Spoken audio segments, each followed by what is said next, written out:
আসসালামু আলাইকুম। আজকে আমরা দেখব সাম্প্রতিক সময়ে সবচেয়ে আলোচিত একটি গুরুত্বপূর্ণ টপিক, সেটা হচ্ছে বিভিন্ন আমাদের সীমান্তবর্তী কিছু নদী এবং সেখানে অবস্থিত ভারতীয় জলবিদ্যুৎ কেন্দ্র এবং বাঁধ। তো আমরা জানি কিছুদিন আগে বাংলাদেশে ভয়াবহ বন্যা হয়েছে এবং বন্যা হওয়ার পরে যে বিষয়টা প্রথম আলোচনায় আসে সেটা হচ্ছে ভারতের একটি বাঁধ, সেটা হচ্ছে ডুম্বুর বাঁধ। এই ডুম্বুর বাঁধ হঠাৎ করে খুলে দেওয়ার সঙ্গে সঙ্গে বাংলাদেশে ভয়াবহ বন্যা হয়, বিশেষ করে ব্রাহ্মণবাড়িয়া এবং কুমিল্লা অঞ্চল দিয়ে। তো তারপর থেকে এই বাঁধগুলো আলোচনায় আসলো, এই জন্য আমরা সাধারণ জ্ঞানের জন্য নির্বাচন করলাম যে এই বাঁধ থেকে প্রশ্ন আসবে এবার। তো আমরা চারটি আলোচিত বাঁধ নিয়ে আলোচনা করব। আমরা এখানে মানচিত্রে দেখব, এখানে দেখতে পাচ্ছি একটি সবচেয়ে আলোচিত যে বাঁধ, সেটা হচ্ছে ডুম্বুর বাঁধ। এই ডুম্বুর বাঁধটা ভারতের ত্রিপুরা রাজ্যে অবস্থিত এবং এটা গোমতী নদীর উপর অবস্থিত। এই যে নদীটা, এই নদীটা হচ্ছে গোমতী নদী। এই গোমতী নদীটা কুমিল্লা জেলা দিয়ে বাংলাদেশে প্রবেশ করেছে। এই যে কুমিল্লা জেলা, এই জন্য এই গোমতী দিয়ে বারবারই এরকম ভয়াবহ বন্যা হয় জন্য গোমতীকে কুমিল্লার দুঃখ বলা হয়। এটা আমরা জানি, পরীক্ষাতে অনেকবার এসেছে। তার মানে আমরা জানলাম আলোচিত সেই ডুম্বুর বাঁধ। ডুম্বুর বাঁধ কোথায় অবস্থিত? ত্রিপুরা রাজ্যে অবস্থিত। ডুম্বুর বাঁধ কোন নদীর উপর অবস্থিত? সেটা হচ্ছে গোমতী নদীর উপর অবস্থিত। আর গোমতী নদী কোন জেলা দিয়ে বাংলাদেশে প্রবেশ করেছে? সেটা হচ্ছে কুমিল্লা জেলা দিয়ে বাংলাদেশে প্রবেশ করেছে। আমরা আরেকটি আলোচিত বাঁধ দেখব, সেটা হচ্ছে টিপাইমুখ বাঁধ। টিপাইমুখ বাঁধটা বাংলাদেশে সিলেট জেলা দিয়ে যে প্রবেশ করেছে বরাক নদী, এটা হচ্ছে বরাক নদী। এই বরাক নদী সিলেট জেলা দিয়ে প্রবেশ করে দুটি অংশে ভাগ হয়। একটা হচ্ছে সুরমা আর এই পাশেরটা হচ্ছে কুশিয়ারা। এই সুরমা কুশিয়ারা এসে মিলিত হয়ে কালনী নাম ধারণ করে এই যে আমাদের ভৈরব, অর্থাৎ কিশোরগঞ্জের ভৈরবে এসে মিলিত হয়। তারপরে মেঘনা নাম ধারণ করে চাঁদপুরে মিলিত হয়ে বঙ্গোপসাগরে পতিত হয়।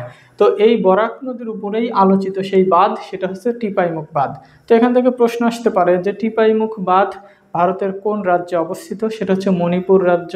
এবং টিপাইমুখ বাঁধ কোন নদীর তীরে অবস্থিত? সেটা হচ্ছে বরাক নদীর তীরে অবস্থিত।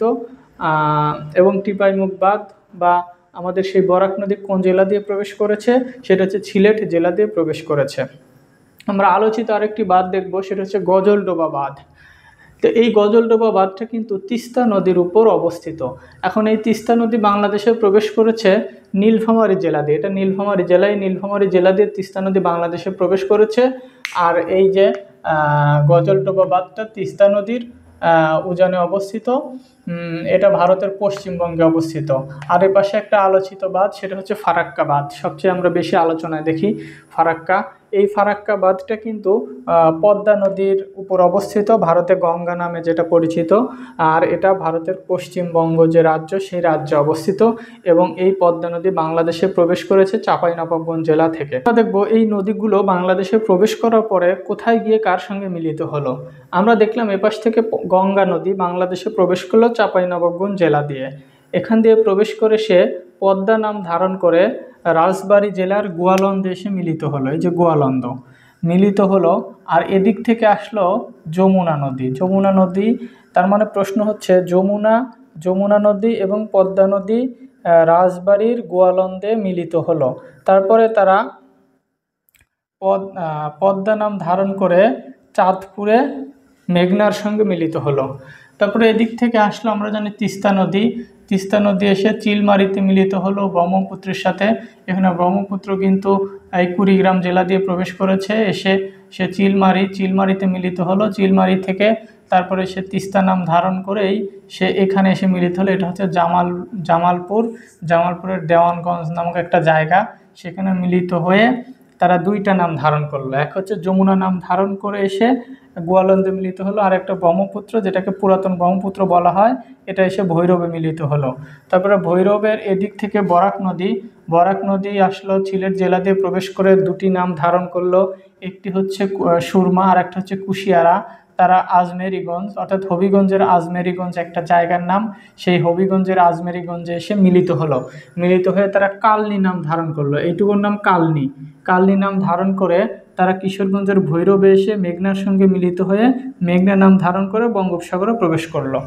তাহলে এই হচ্ছে আমাদের আলোচিত কিছু নদী ছিল, যে নদীগুলো কোন জেলা দিয়ে প্রবেশ করলো এবং কোন জেলায় কোন জায়গায় গিয়ে মিলিত হলো। তো অনেক ইউনিভার্সিটি ভর্তি পরীক্ষায় কিন্তু এই ধরনের প্রশ্ন আসে।